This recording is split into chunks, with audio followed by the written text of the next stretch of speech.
할렐루야. 오늘 기도에 나가신 모든 청년 여러분들을 주의 이름으로 환영합니다. 오늘 우리가 함께 나눌 말씀은요, 요한복음 8장 10절에서 11절인데요 제가 대표로 봉독할 때는 귀로 들으시고 가슴에 새기시기를 주의 이름으로 축복합니다. 예수께서 이르시되 나도 너를 정죄하지 아니하노니 가서 다시는 죄를 범하지 말라 하시니라. 아멘. 죄를 범한 여인, 이 죄를 범한 여인이 예수님 앞에 끌려왔습니다. 하지만 예수님께서는 그 죄인된 여인을 정죄하거나 핍박하지 않으시고 오히려 그 죄인을 향해, 그 죄를 범한 여인을 향해 사랑의 자비를 베푸셨습니다. 즉 예수님의 자비는 세상의 정죄와는 비교할 수 없는 은혜의 본보기가 우리에게 된다는 것을 우리는 이 사건을 통해 알 수 있습니다. 예수님께서 어떻게 자비를 베푸셨는가, 또 우리는 그 자비를 어떻게 본받아야 하는지 오늘 함께 묵상하고 말씀을 나누기 원합니다. 첫 번째로는 정죄 대신 자비를 선택하셨다는 것을 우리가 한번 보기 원합니다. 율법에 따르면 이 여인은 간음했기 때문에 돌로 맞아 죽어도 할 말이 없는 자였어요. 그러나 예수님께서는 군중이 정죄하는 것을 넘어서 자비를 택하셨다는 그 사실에 집중해야 합니다. 사실 이런 일들이 오늘날에도 벌어지고 있습니다. 요즘 대통령 탄핵 시국 때문에 참 시끄러운 세상 우리가 살고 있는데, 많은 이들이 정책을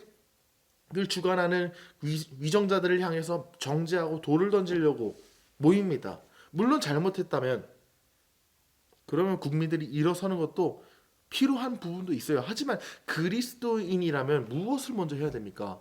정죄하고 헐뜯기 전에 먼저 기도를 해야 하는데, 광장에 나가는 기독교인들 중에서 그 많은 사람들이 분노하고 그리고 의사를 표출하는 거 존중합니다. 그러나 그 너머에 먼저 나라와 민족을 위한 기도가 깔려 있었나요? 나라와 민족을 향한 국률의 마음이 있었냐는 것입니다. 정죄하기 이전에 나는 먼저 국률과 자비의 마음을 갖고 있었냐는 것은 사실 이 시국의 모든 국민들이 생각해 봐야 할 문제입니다. 정죄 대신 자비를 선택해야 한다는 것이죠. 그래서 요한복음 3장 17절에서 우리에게 예수님이 어떤 분으로 오셨는지 증거하면서 어떤 삶을 살아야 되는지 말하고 있어요. 하나님이 그 아들을 세상에 보내신 것은 세상을 심판하려 하심이 아니다, 구원을 받게 하려 하심이라 하셨어요. 예수님께서 우리에게 오신 것은 내 죄를 정죄하기 위해 오신 것이 아니라 자비를 베풀고 긍휼을 베푸기 위해 오셨다는 겁니다. 그 예수님을 믿는 우리가 남들에게 자비를 베푸는 삶을 살아야 됩니까? 정죄하는 삶을 살아야 됩니까?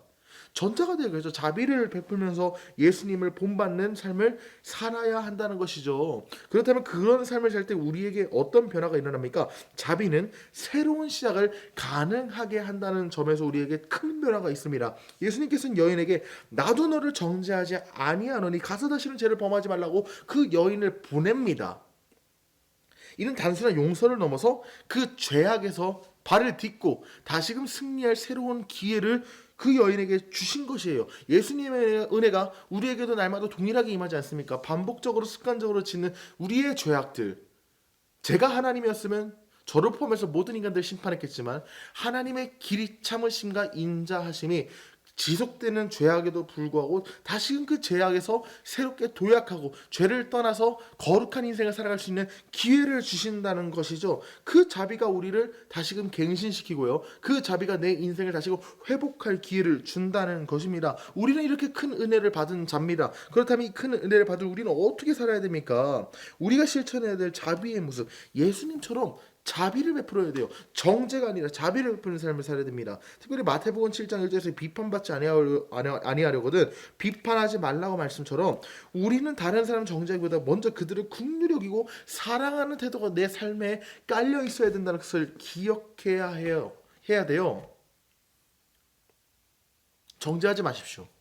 자비를 베풀기 위해 노력하십시오. 그때 우리의 삶에 예수님의 자비가 새롭게 되는, 예수님의 자비를 통해 우리의 삶이 새롭게 되고 정죄 대신 용서를 선택하는 거룩한 삶이 될 것입니다.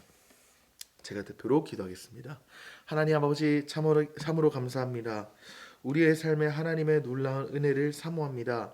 정죄 대신 긍휼과 자비를 택하는 인생 되게 하여 주옵소서. 그리하여서 실수와 투성이 이 세상 속에서 다시금 기회를 주는 하나님의 사랑을 우리가 기억하여 우리도 다시금 기회를 주고 새롭게 시작하고 새롭게 회복될 기회를 주는 긍휼의 사람들 될 수 있도록 주님 우리를 사용하여 주시옵소서. 예수님의 이름으로 간절히 기도합니다.